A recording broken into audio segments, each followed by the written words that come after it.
Bismillahirrahmanirrahim. Assalamualaikum warahmatullahi wabarakatuh. Alhamdulillahirrabbilalamin. Wassalatu wassalamu ala asrofil anbiya wal mursalin Sayyidina Muhammadin wa ala alihi sahbihi wasallim amma ba'du. Baiklah, perkenalkan, nama saya Rohmi. Pada kesempatan kali ini saya akan menjelaskan mengenai tafsir ayat asbabul wuruth yang berkenaan dengan orang-orang yang berhak mendapatkan harta warisan. Bismillahirrahmanirrahim. Baiklah, pada kesempatan kali ini saya akan menjelaskan mengenai tafsir ayat ashabul furuh bagian pasti. Nah, mungkin di sini ada yang belum memahami apa sih itu ashabul furuh. Ashabul furuh dapat diartikan sebagai bagian-bagian yang telah ditentukan oleh syariat Islam berkenaan dengan orang-orang yang mendapatkan harta warisan. Nah, dari pengertian ashabul furuh, para ahli waris yang menurut syarah sudah ditentukan bagian-bagian tertentu mereka mengenai tirkah atau orang-orang yang berhak menerima waris dengan jumlah yang ditentukan oleh syar'i. Dalam pembagian ashabul furuh, para ahli faraid membedakan ashabul furuh ke dalam dua macam, yaitu ashabul furuh is-sababiyah dan ashabul furuh in-nababiyah. Pengertian dari ashabul furuh is-sababiyah adalah golongan ahli waris sebagai akibat adanya ikatan perkawinan dengan si pewaris. Golongan ahli waris ini adalah janda atau laki-laki atau perempuan. Asbabul furuh sababiyah ini terdiri dari suami, istri, dan sebab membebaskan budak. Yang kedua, ashabul furuh in-nababiyah adalah golongan ahli waris sebagai akibat adanya hubungan darah dengan si pewaris, yaitu ahli waris yang mendapatkan harta warisan disebabkan karena nasab atau keturunan. Ashabul furuh nasabiyah terdiri dari ayah, ibu, anak perempuan, cucu perempuan dari anak laki-laki, saudara perempuan sekandung, saudara perempuan seayah, saudara laki-laki seibu, saudara perempuan seibu, kakek, nenek atau ibunya ibu dan ibunya ayah. Selanjutnya di sini golongan dalam ashabul furuh dalam hukum kewarisan. Yang pertama itu mengenai bagian waris suami. Sebelum saya menjelaskan mengenai bagian waris suami, ashabul furuh lebih jelasnya yaitu orang-orang yang berhak menerima waris yang sudah ditentukan bagian-bagiannya menurut ketentuan syara. Dan dasar hukum ashabul furuh sudah dijelaskan dalam Al-Quran, diantaranya ialah Quran Surah An-Nisa ayat 11, 12, dan 176. Bagian ahli waris masing-masing ialah suami atau seorang anak perempuan, seorang cucu perempuan, seorang saudara perempuan sekandung, dan seorang saudara perempuan seayah.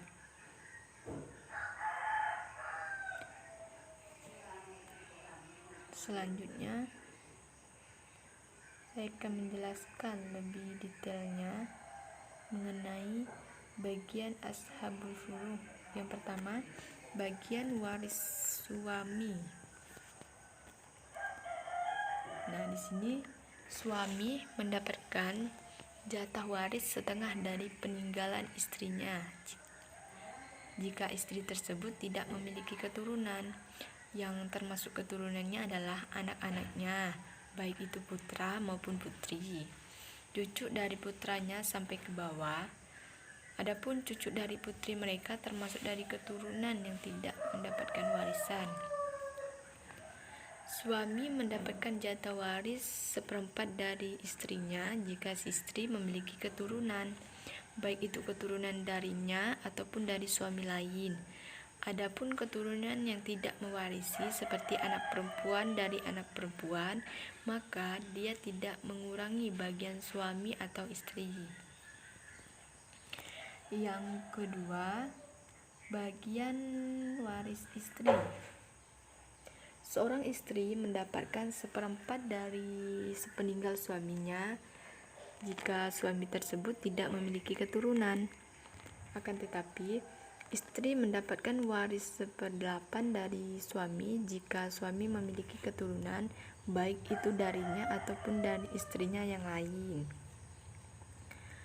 Istri yang ditalak di sini atau diceraikan, maksudnya mengenai pembagian warisnya, istri yang ditalak atau diceraikan dengan talak raj'i itu mewarisi dari suaminya apabila suami mati sebelum habis masa iddahnya. Istri yang ditalak sebelum dicampuri oleh suami yang mentalaknya di waktu sakit yang menyebabkan kematian, kalau suami mati karena sakit sedangkan istri belum menikah lagi, maka istri berhak mendapatkan warisan. Demikian pula bila istri yang ditalak yang telah dicampuri oleh suami yang mentalaknya selama dia belum menikah lagi dan berada dalam masa iddah karena kematian suaminya, maka istri tersebut berhak mendapatkan warisan. Yang ketiga, warisan bagian waris ibu. Ibu di sini mendapatkan 1/3 sepeninggalan dengan 3 syarat. Yang pertama, mayit tidak memiliki keturunan. Yang kedua, tidak adanya sejumlah saudara, baik laki-laki maupun perempuan. Ibu di sini mendapatkan jatah 1/6 jika si mayit memiliki keturunan atau adanya sejumlah saudara, baik laki-laki maupun perempuan. Mengambil 1/3 dari sisa harta bila tidak ada orang-orang yang telah disebutkan tadi sesudah bagian seseorang suami istri. Yang demikian itu terdapat dalam 2 masalah yang dinamakan garariyah, yaitu pertama, bila si mayit meninggalkan suami dan 2 orang tua, kedua, bila si istri meninggalkan istri dan 2 orang tua. Selanjutnya, bagian waris ayah. Ayah mendapatkan waris 1/6 secara fardhu dengan syarat adanya keturunan laki-laki bagi si mayit, seperti putra ataupun cucu dari putranya. Ayah mendapatkan warisan sebagai tashdib jika si mayit tidak memiliki keturunan. Dengan demikian, maka ayah mengambil semua peninggalan bila ia sendirian atau sisa dari ashabul furuh jika ia bersama seorang dari mereka. Ayah mendapatkan warisan dengan jalan fardu sekaligus jika terdapat keturunan mayit yang wanita seperti putrinya atau putri dari putranya atau cucu. Dalam keadaan ini, ayah berhak mendapat 1/6 sebagai fardu, yang juga mendapatkan sisa harta sebagian ashabah. Yang perlu diingat, sehubungan dengan keberadaan ayah selaku ahli waris adalah bahwa kedudukan saudara-saudara kandung, baik satu ayah ataupun satu ibu, seluruhnya jatuh atau tidak mendapatkan warisan dengan keberadaan ayah atau kakek. Selanjutnya, bagian waris kakek. Kakek yang sahih ialah kakek yang nasabnya dengan mayit itu tidak diselingi oleh perempuan, misalnya ayah dari ayah. Kakek yang fasih ialah kakek yang nasabnya dengan si mayit diselingi oleh perempuan, misalnya ayah dari ibu. Kakek yang sahih mendapatkan waris menurut ijma'. Hak waris kakek yang sahih itu gugur dengan adanya ayah, dan bila ayah tidak ada, maka kakek sahih menggantikannya kecuali dengan 3 masalah. 3 masalah tersebut, yang pertama, Ibu dari ayah itu tidak mewarisi bila ada ayah, sebab ibu dari ayah itu gugur dengan adanya ayah dan mewarisi bersama kakek. Yang kedua, apabila si mayit meninggalkan ibu, bapak, dan seorang dari suami istri, maka ibu mendapatkan sepertiga dari sisa harta warisan tersebut sesudah bagian salah seorang dari suami istri. Namun, apabila kakek menggantikan ayah, maka ibu mendapatkan sepertiga dari semua harta. Sedangkan yang ketiga, bila ayah didapatkan, maka terhalanglah saudara-saudara laki-laki perempuan sekandung dan saudara-saudara laki-laki serta saudara-saudara perempuan sebapa. Kakek yang mendapatkan warisan 1/6 secara fardu dengan 2 syarat: adanya keturunan mayit, tidak adanya ayah. Kakek akan mewarisi sebagai asobah jika mayit tidak memiliki keturunan atau tidak ada ayah. Dan juga kakek akan mewarisi dengan fardu dan tasbih bersama ketika ada keturunan mayit yang wanita seperti putri dan putrinya atau cucu. Yang keenam, mengenai bagian waris nenek. Nah, di sini bagi nenek yang sahih atau nenek yang nasabnya dengan si mayit tidak diselingi oleh kakek yang fasid. Adapun kakek yang fasid ialah kakek yang nasabnya dengan si mayit diselingi oleh perempuan seperti ayah dari ibu, dan 3 ketentuan. Yang pertama, nenek yang berhak untuk mendapatkan warisan adalah ibunya ibu, ibunya ayah, ibunya kakek, dan begitulah seterusnya dengan asal wanita dari 2 orang dari ayah dan 1 dari ayah ibu. Secara mutlak, bagian waris nenek tidak ada jatah waris untuk seluruh nenek jika ada ibu. Sebagaimana pula tidak ada waris sebagai mutlak untuk kakek ketika ada ayah.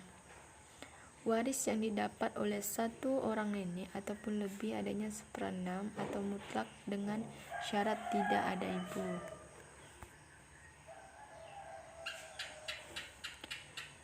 Selanjutnya, bagian waris anak putri.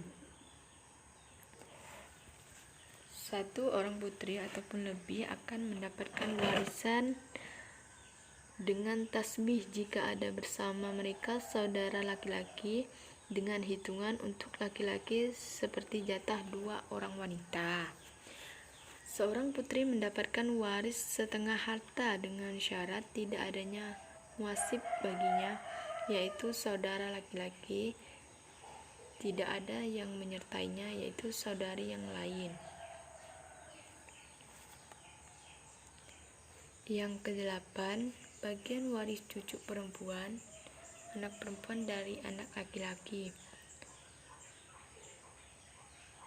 Seorang cucu perempuan dari anak laki-laki ataupun lebih dari 1 akan mendapatkan waris sebagai tashib jika ada bersamanya saudari laki-laki mereka yang sederajat dengannya, yaitu putranya putra atau cucu laki-laki. Cucu perempuan mendapatkan warisan setengah harta dengan syarat tidak ada muasibnya, yaitu saudara laki-laki, atau dalam hal ini ada yang menyertainya, yaitu saudarinya yang lain, atau tidak ada keturunan mayit yang lebih tinggi derajatnya seperti putra ataupun putri mayit. 2 orang cucu perempuan ataupun lebih akan mendapatkan waris 2/3 dengan syarat jumlah mereka 2 atau lebih. Adapun dengan tidak adanya musib mereka, yaitu seorang laki-laki mereka ataupun tidak ada keturunan derajat lebih tinggi dari mereka. Selanjutnya, bagian waris saudari kandung mendapatkan waris setengah dari harta dengan syarat tidak ada yang menyertainya dari saudari lainnya, tidak ada muasib yaitu saudaranya. Bagian waris saudari seayah. Saudari satu ayah mendapatkan bagian setengah harta yang syarat tidak ada yang menyertainya. Dari saudari selainnya tidak ada muasib, yaitu saudara laki-lakinya, dan tidak ada asal waris. Saudari satu ayah berhak mendapatkan 2/3 bagian dengan syarat jumlah mereka 2 orang atau lebih, tidak ada musyib, yaitu saudara laki-laki mereka, tidak ada ahli waris, dan tidak ada keturunan. Selanjutnya yang ke-11, bagian waris saudara seibu. Saudara satu ibu, baik laki-laki maupun wanita, mendapatkan bagian 1/6 dengan syarat si mayit tidak memiliki keturunan, tidak ada ahli waris yang laki-laki atau dia hanya 1 orang, atau tidak ada saudara seibu lainnya. Saudara satu ibu, baik itu laki-laki ataupun wanita, mendapatkan bagian 1/3 dengan syarat jumlah mereka lebih dari 1 orang dan mayit tidak memiliki keturunan atau tidak ada ahli waris yang laki-laki.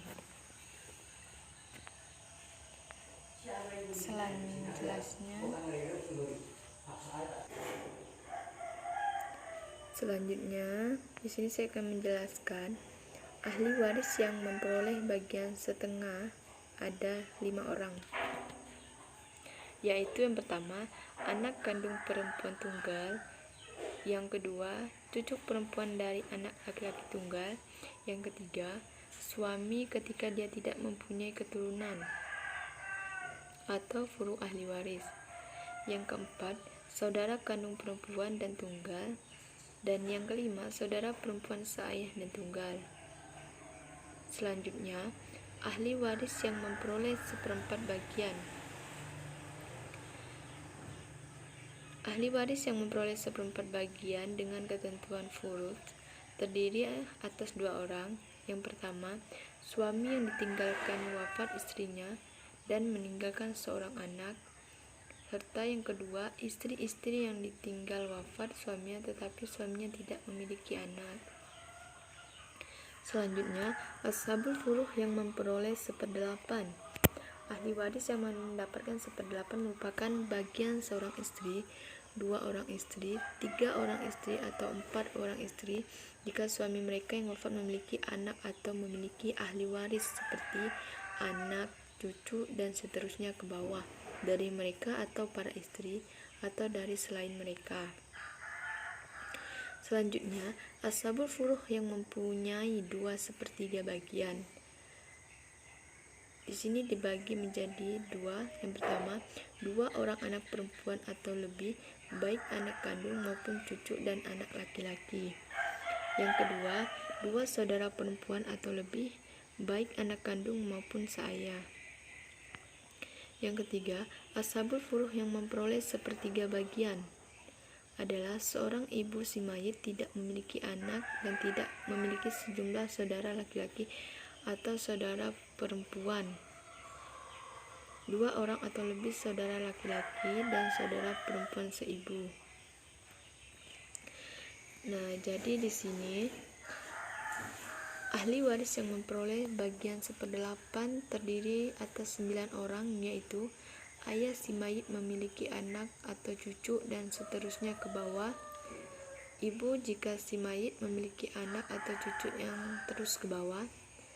Jika ibu si mayit memiliki beberapa orang saudara laki-laki atau saudara perempuan, kakek karena kedudukannya sama dengan ayah, nenek 1 orang atau lebih, saudari laki-laki seibu, saudara perempuan seibu, saudara atau lebih cucu perempuan dari anak laki-laki si mayit, dan seorang atau lebih saudara perempuan seayah ketika si mayit memiliki atau saudara kandung perempuan.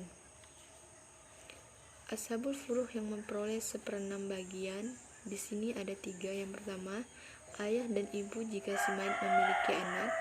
Yang kedua, ibu jika si mayit memiliki keberadaan orang saudara laki-laki dan perempuan.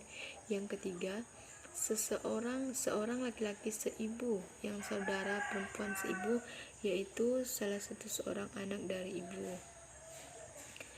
Nah, dari penjelasan mengenai tafsir ayat Ashabul Huruf bagian pasti, dapat saya simpulkan, dari penjelasan di atas dapat disimpulkan bahwa Ashabul Furuh adalah golongan ahli waris sebagai akibat adanya ikatan perkawinan dengan si pewaris, sedangkan Ashabul ahli waris yang tidak ditetapkan bagiannya di dalam Al-Quran dan hadis. Mungkin sekian yang dapat saya simpulkan dari penjelasan mengenai Ashabul Furuh ini. Baiklah, mungkin sekian penjelasan dapat saya jelaskan mengenai tafsir ayat Asbabul Wurud. Kurang lebihnya saya mohon maaf. Semoga video ini bisa memberikan manfaat untuk kita semua. Wassalamualaikum warahmatullahi wabarakatuh.